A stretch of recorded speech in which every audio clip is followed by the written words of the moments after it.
तपासाची भूमिका आहे ते अजून कुठल्याही प्रकारचे स्पष्ट झालेले नाही. जे दवाखान्यात असेल किंवा ॲम्ब्युलन्स मध्ये असेल, जो घटनाक्रम माझ्या भावाने मला स्वतः सांगितलाय तो पूर्ण शुद्धीत होता. मला कोणाचं नाव नाही, पण सगळेच महाराष्ट्रातले नेते उपस्थित राहणार. गेली 18 दिवसापासून सरकार असेल की इथलं पोलीस डिपार्टमेंट असेल, या जिल्ह्याचे एसपी असतील, यांनी ज्या पद्धतीने हा तपास केला पाहिजे त्या पद्धतीने तपास होत नाही. मी बहुजनांना आव्हान करेन, सगळ्या जाती धर्मातल्या लोकांना आव्हान करेन, जो मयत झालाय त्याला जात नसते. 20 जून रोजी जी माझ्या भावाची हत्या झाली, त्या दिवशी जे दवाखान्यात असेल किंवा ॲम्ब्युलन्स मध्ये असेल, जो घटनाक्रम माझ्या भावाने मला स्वतः सांगितलाय तो पूर्ण शुद्धीत होता. तोच घटनाक्रम मी पुरवणी जॉबामध्ये दिलेला आहे.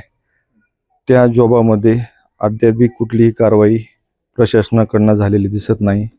गेले 3-4 दिवसापासून पूर्ण समाज बांधव असतील, सर्वच समाजाचे असतील, सगळ्यांचं संघटना असतील चालू होतं की मोर्चाचं आयोजन करणार आहेत आम्ही, तुम्ही या. तर त्यांनी जे नियोजन केलं त्या माझं सहकुटुंब मी उद्या त्या मोर्चामध्ये सहभागी होणार आहेत. आणि ज्या आमच्या मागण्या आहेत किंवा जी माझ्या भावाने घटना सांगितली, जो पुरवणी जॉब दिलाय, त्या पद्धतीने कारवाई करण्याची एक मागणी आहे की या सगळ्या आरोपींना मोकोगा अंतर्गत कारवाई करावी आणि ही केस जेवढं होईल तेवढं फास्ट ट्रॅक कोर्टामध्ये चालवावी, ही आम्ही मोर्चातनं मागणी करणार आहोत. कोण कोण या मोर्चामध्ये उद्या सहभागी होणार आहे?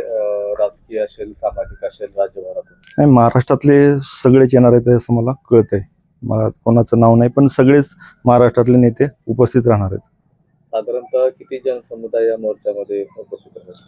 नाही, आता सगळ्याकडनं कळतंय की 25-30 हजार लोकसंख्या 100% उद्या येणार आहेत. आणि मी त्यांना आवाहन करणार आहे की माझ्या भावाच्या न्यायासाठी तुम्ही पण माझ्यासाठी रस्त्यावर या, उपोषणात सहभागी व्हा, न्याय मिळेपर्यंत सोबत राहा. आणि पत्रकार बांधवांना माझी एवढीच विनंती आहे की न्याय मिळेपर्यंत तुम्हीही माझ्या न्यायामध्ये सामील व्हा, एवढीच सगळ्याकडनं माझी विनंती आहे. मागण्याच्या संदर्भात जे खऱ्या अर्थाने तपासाची भूमिका आहे ते अजून कुठल्याही प्रकारचे स्पष्ट झालेले नाही.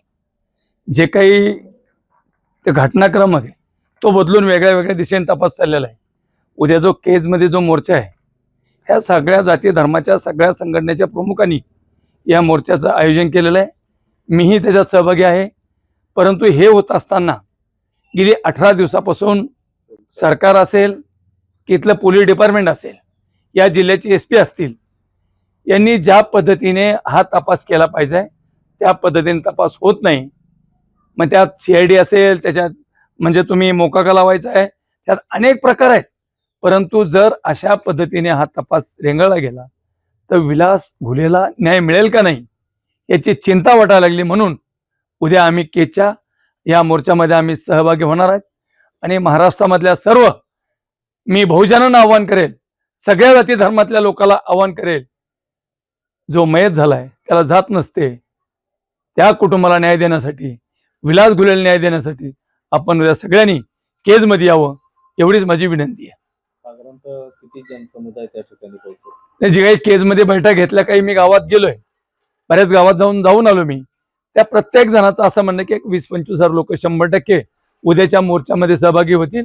आणि याच्यानंतर काही दिवसामध्येच आपण बीड जिल्ह्याचा एक व्यापक मोर्चा, असा मोर्चा काढू किमान 5 लाख लोक त्या मोर्चात सहभागी होतील. महाराष्ट्रातील सर्व बातम्यांचे विश्वासार्ह व्यासपीठ, सकाळच्या सर्व सोशल मीडिया प्लॅटफॉर्मला लाईक, फॉलो आणि सबस्क्राईब करा. तसंच सर्व नोटिफिकेशनसाठी बेल आयकॉन प्रेस करायला विसरू नका.